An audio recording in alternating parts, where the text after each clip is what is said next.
ਤਾਂ ਮੈਂ ਆਪਣੇ ਬੱਚੇ ਦੇ ਤਲਾਸ਼ 'ਚ ਲੱਗੀ ਪੈਂਦੀ ਹਾਂ ਕਿ ਮੇਰਾ ਬੇਟਾ ਘਰੋਂ ਲਿਜਾ ਕੇ ਉਹਨਾਂ ਨੇ ਗਾਇਬ ਕਰ ਦਿੱਤਾ। ਬੇਟਾ ਅੱਜ ਤੱਕ ਮੈਨੂੰ ਕੋਈ ਇਨਸਾਫ ਨਹੀਂ ਮਿਲਿਆ। ਮੇਰੀ ਵਜ਼ੀਰ ਆਲਾ ਦੇ ਅੱਗੇ ਮੇਰੀ फरियाद है कि मेरा बच्चा मैंने बरामद करके दिता जाए। जी तो ऐसा बताइएगा, रानी बीबी वाला केस मंतकी अंजाम तक पहुंचेगा क्या? उन्हें अपने बेटे का कोई सुराग मिलेगा कि नहीं मिलेगा? 22 वर्ष बीत चुके हैं इस केस को।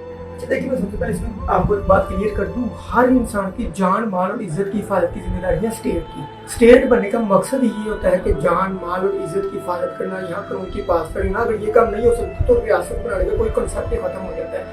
21 साल से नहीं मिला, रियासती इदारे और ये रियासत की जिम्मेदारी थी, जिम्मेदारी है कि उसको प्रोड्यूस करे, कर सामने लेके आए।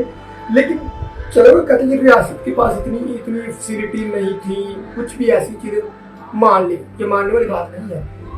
ये बता दें कि एक जो चलान होता है, कोई भी FIR दर्ज होती है, हर पाकिस्तानी के लिए ये एक बात है कि 14 दिन के अंदर मैक्सिमम 17 दिन के अंदर इलाका मजिस्ट्रेट के पास चलान जमा होना होता है। इस केस में 17 साल तक भी चलान जमा नहीं हुआ। अगर बदनीति नहीं थी किसी की तो चलान तो कम से कम जमा करवा देते।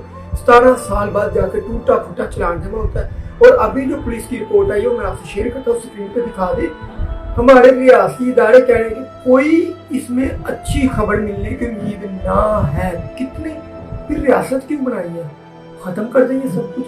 इतने इदारे जिनका आपको नामों का भी नहीं पता, मुझे दाद भी स्टूडेंट नामों का नहीं पता, उन सारे इदारों को खत्म कर दें। ये टेक्नोलॉजी, ये कैमरे, ये CCTV कैमरे, ये टावर लोकेशन, ये क्या फिर? तो ये क्यों?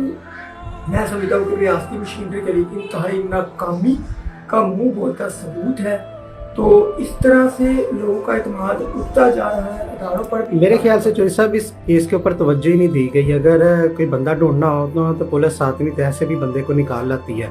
अगर ढूंढना हो तो बुरी माँ के ऊपर किसी ने तवज्जो नहीं दी। ये बात है नीयत की। कोई भी चोरी केस डकैती, हमारे बहुत इंटेलिजेंट लोग हैं।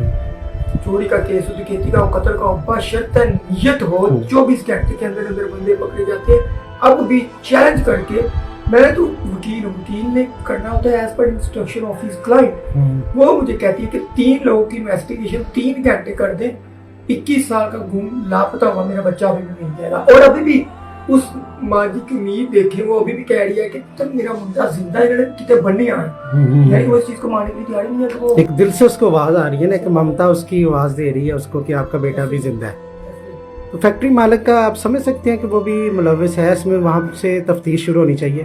देखिए, जो इन्वेस्टिगेशन जो साइल होता है ना, वो जहाँ से कहता है वहाँ लोग इन्वेस्टिगेशन कर दें। हम वकील है, हमें नहीं पता कौन, हमने एज पर ला चलना होता है। जज साहब ये भी बताइएगा, ह्यूमन राइट्स सेल में आप इसका जो केस है अभी फीस वगैरह ले रही हैं कि फ्री इनको अपनी सर्विसेज फराहम कर रही हैं? देखिए, वो तो आप भी जानते हैं, सारे मीडिया वाले दोस्त जानते हैं कि हर डिजर्विंग जो अफोर्ड नहीं कर सकता, उनका हम जितनी मैक्सिमम खिदमत हो सकती है, केस में तो पैसे पल्ले से लगाने के लिए और भी जितनी मैक्सिमम खिदमत हो सकती है हम करते हैं। तो इस तरह के लाचार आपको बाकी केसेस का भी पता है, वो अल्हम्दुलिल्लाह अल्लाह की ज़ात की तौफीक से हम उनको मुफ्त कानूनी इमदाद की कोशिश करें। चलिए चौधरी साहब, हमें पूरी उम्मीद है हम कि आप इस केस को भी मंतकी अंजाम तक पहुँचाएंगे, क्योंकि हम जानते हैं बहुत सारे केसेस आपने मंतकी अंजाम तक पहुँचाए हैं और अपनी पॉकेट मनी से उन केसों के ऊपर जो पैसा खर्च किया आपने।